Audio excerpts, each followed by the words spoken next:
Hello friends, ಇವತ್ತು ಬೂಂದಿ ಲಡ್ಡು ಮಾಡೋಣ. ಬೂಂದಿ ಅಂದರೆ ಚಿರೋಟಿ ಇದರಲ್ಲಿ ಮಾಡ್ತಾರಲ್ಲ, ಬೂಂದಿ ಲಾಡು, ಕಡಲೆ ಹಿಟ್ಟಲ್ಲಿ ಮಾಡೋವಂಥದ್ದು. ಕಡಲೆ ಹಿಟ್ಟಲ್ಲಿ ಬೂಂದಿ ಲಾಡು ಅಂತ ಮಾಡೋಣ. ಅದು ಮಾಡೋದಕ್ಕೆ 1 ಕಪ್ ಕಡಲೆ ಹಿಟ್ಟು ತೊಗೊಂಡಿದ್ದೀನಿ. 1.5 ಕಪ್ ನೀರು ಹಾಕಿ ಮಿಕ್ಸ್ ಮಾಡಿಟ್ಕೊಂಡಿದ್ದೀನಿ. ಆಯಿತಾ? ಇದು ತುಂಬ ನೀರು ಆಗಬಾರ್ದು, ತುಂಬ ಗಟ್ಟಿನೂ ಆಗಬಾರ್ದು, ಒಂದೇ ಇದರಲ್ಲೇ ಇರಬೇಕು.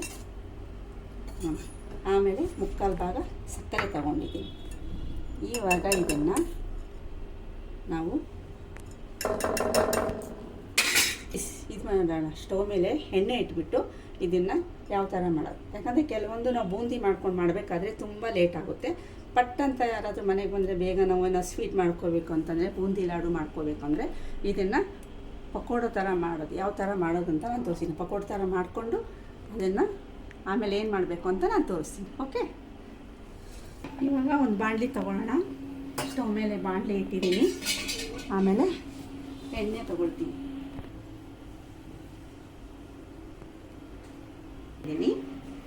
ಇವಾಗ ಎಣ್ಣೆ ಹಾಕ್ತೀನಿ.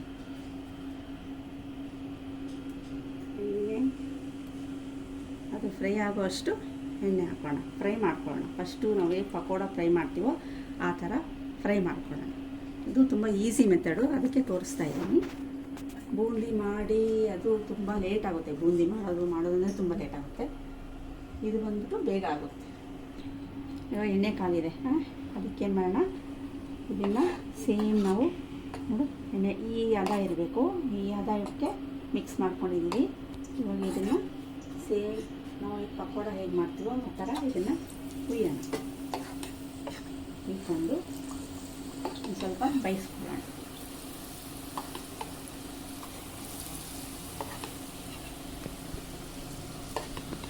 ಈ ಥರ ಮಾಡೋದ್ರಿಂದ ಊಟನೂ ಬೇಗ ಆಗುತ್ತೆ, ಟೈಮ್ ವೇಸ್ಟ್ ಆಗಲ್ಲ.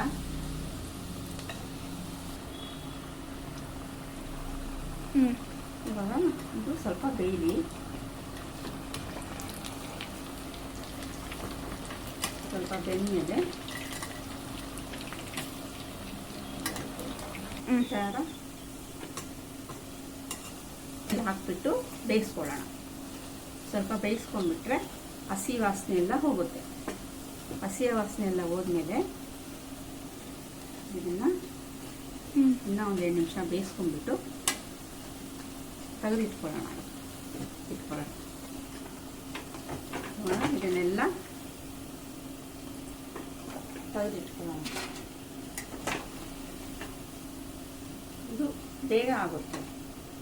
ನಾವು ಬೂಂದಿ ಮಾಡೋದಕ್ಕಿಂತ ಇದು ಬೇಗ ಆಗುತ್ತೆ. ಇದು ಹೇಗೆ ಮಾಡಬೇಕು ಅಂತ ತೋರಿಸ್ತೀನಿ.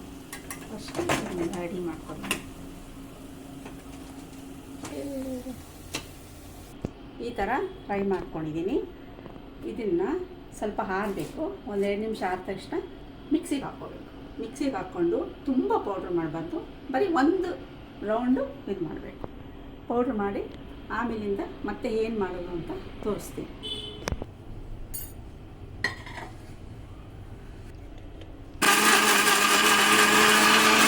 ಅದೇ ಪಕೋಡನ ಮಿಕ್ಸಿಯಲ್ಲಿ ಹಾಕಿ 1 ರೌಂಡ್ ಮಾಡ್ಕೊಂಡಿದ್ದೀನಿ. ಯಾವ ಥರ ಆಗಿದೆ, ಸೇಮ್ ಬೂಂದಿ ಥರ ಬಂದಿದೆ. ಆಯಿತಾ? ಎಷ್ಟು ಬಿಡಿ ಬಿಡಿಯಾಗಿ ಉದುರಾಗಿ ಆಗಿದೆ. ಇವಾಗ ಇದನ್ನು ಸ್ವಲ್ಪ ಹೊತ್ತು ಹಾಗೆ ಬಿಟ್ಬಿಟ್ಟು ಇವಾಗ ಸ್ವಲ್ಪ ಪಾಕ ರೆಡಿ ಮಾಡ್ಕೊಳ್ಳೋಣ. 1 ಕಪ್ ಎಲ್ಲಿ ಆ ಕಡೆ ಹೋಗಿ ಸ್ಟವ್ ಮೇಲೆ ಪಾತ್ರೆ ಇಟ್ಬಿಟ್ಟು ಸಕ್ಕರೆ, ಆಯಿತಾ, ಸ್ವಲ್ಪ ನೀರು ಹಾಕಿ ಸಕ್ಕರೆನ ಮೆಲ್ಟ್ ಮಾಡ್ಕೊಳ್ಳೋಣ. ಸಕ್ಕರೆನ ಮೆಲ್ಟ್ ಮಾಡ್ಕೊಳ್ಳೋಣ.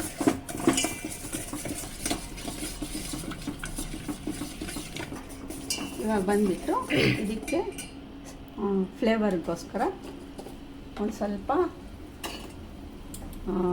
ಏಲಕ್ಕಿ ಪೌಡರ್ ಮತ್ತು ಸ್ವಲ್ಪ ಲೆಮನ್ ಕಲರ್, ಸ್ವಲ್ಪ ಲೆಮನ್ ಕಲರ್ ಬರುತ್ತೆ, ಚೆನ್ನಾಗಿರುತ್ತೆ. ಇದು ತುಂಬಾ ಈಗ ಹಿಂಗೆ ಅಂಟ್ಕೋಬೇಕು. ಒಂಥರ ತುಂಬ ನಾರು ಬರಬಾರ್ದು, ಲೈಟಾಗಿರಬೇಕು ಪಾಕ, ಆವಾಗ ಚೆನ್ನಾಗಿರುತ್ತೆ.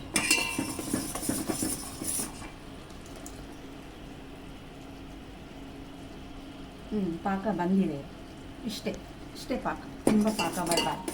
ತುಂಬ ಪಾಕ ಬಂದರೆ ಗಟ್ಟಿ ಆಗ್ಬಿಡುತ್ತೆ ಬೂಂದಿ ಲಡ್ಡು. ಯಾವಾಗೂ ಸಾಫ್ಟಾಗಿರಬೇಕು, ತುಂಬ ಗಟ್ಟಿ ಆಗಬಾರ್ದು. ಇವಾಗ ಈ ಪಾಕ ನೋಡಿ, ಈ ಹದದಲ್ಲಿ ಪಾಕ ಇದೆ, ಎಳೆ ಪಾಕ ಇದು. ಈ ಪಾಕನ ನೋಡಿ, ಬೂಂದಿ ನೋಡಿ ಎಷ್ಟು ಚೆನ್ನಾಗಿದೆ. ನಾವು ದೊಡ್ಡದಾಗಿ ಬೂಂದಿ ಹಾಕ್ಕೊಂಡು ಮಾಡೋದಕ್ಕಿಂತ ತುಂಬ ಅದು ದಪ್ಪ ಬರುತ್ತೆ. ಇದು ಒಳ್ಳೆ ಸೂಜಿ ಥರ ಸಣ್ಣಗೆ ನೋಡೋಕ್ಕೂ ಕೂಡ ಎಷ್ಟು ಚೆನ್ನಾಗಿರುತ್ತೆ. ಈ ಥರ ನಾವು ಬೂಂದಿ ರೆಡಿ ಮಾಡಿಕೊಂಡು ಪಾಕ ಹಾಕ್ಕೊಂಡು ಚೆನ್ನಾಗಿ ಮಿಕ್ಸ್ ಮಾಡ್ಕೋಬೇಕು. ಚೆನ್ನಾಗಿ ಮಿಕ್ಸ್ ಮಾಡಿಕೊಂಡು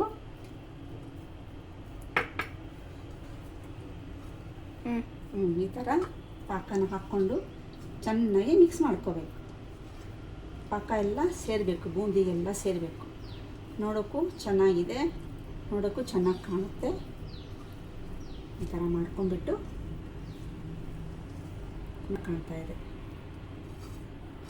ಬೂಂದಿ ಮಾಡಿಕೊಂಡು ಅದು ಒಂದು ಚಿಕ್ಕದು ಬರುತ್ತೆ, ಒಂದು ದೊಡ್ಡದು ಬರುತ್ತೆ. ಅದು ನೋಡೋಕ್ಕೂ ಅಷ್ಟು ಚೆನ್ನಾಗಿರಲ್ಲ. ಇದು ಒಂದೇ ಥರ ಬರುತ್ತೆ. ಈ ಥರ ಉಂಡೆ ಮಾಡೋದು. ಯಾರಾದರೂ ಮನೆ ಗೆಸ್ಟ್ಗಳು ಬಂದ್ರಂದರೆ ಆದಷ್ಟು ಬೇಗ ಮಾಡ್ಕೊಂಬಿಡ್ಬೋದು. 5 ನಿಮಿಷದಲ್ಲಿ ರೆಡಿ ಆಗೋಗ್ಬಿಡುತ್ತೆ. ಕ್ಲೀನಾಗಿರುತ್ತೆ, ನೋಡೋಕ್ಕೂ ತುಂಬ ಚೆನ್ನಾಗಿ ಕಾಣ್ತದೆ, ತಿನ್ನೋಕ್ಕೂ ಕೂಡ ಅಷ್ಟೇ ರುಚಿಯಾಗಿ ಇರುತ್ತೆ. ಮನೇಲಿ ಎಲ್ಲರೂ ಆರಾಮಾಗಿ ಎಲ್ಲರೂ ಕೂತ್ಕೊಂಡು ತಿನ್ಬೋದು. ಹೊರಗಡೆಯಿಂದ ತರೋದು ಬೂಂದಿಗಿಂತ ಮನೇಲಿ ಮಾಡಿದ ಬೂಂದಿ ತುಂಬ ಚೆನ್ನಾಗಿರುತ್ತೆ. ನೋಡಿ ಎಷ್ಟು ಚೆನ್ನಾಗಿದೆ, ಎಷ್ಟು ನೀಟಾಗಿದೆ, ಎಷ್ಟು ನೀಟಾಗಿ ಕಾಣ್ತದೆ. ಬೂಂದಿ ಕೂಡ ಎಲ್ಲ ಒಂದೇ ಥರ ಬರ್ತಾಯಿದೆ. ಈ ಥರ ಮಾಡಿಕೊಂಡು ಮನೆಯಲ್ಲಿ ತಿನ್ನಿ. ನೋಡಿ ಫ್ರೆಂಡ್ಸ್, ನಾನು ಹೇಳ್ದಂಗೆ 1 ಕಪ್ ಕಡಲೆ ಹಿಟ್ಟು, 1/4 ಕಪ್ ಶುಗರಲ್ಲಿ ಅದು ತಿಂದೇ ಕರೆಕ್ಟಾಗಿ ಆಗಿದೆ. ಇದೇ ಥರ ನೀವು ಮಾಡಿ ತಿಂದು ಹೇಗಿದೆ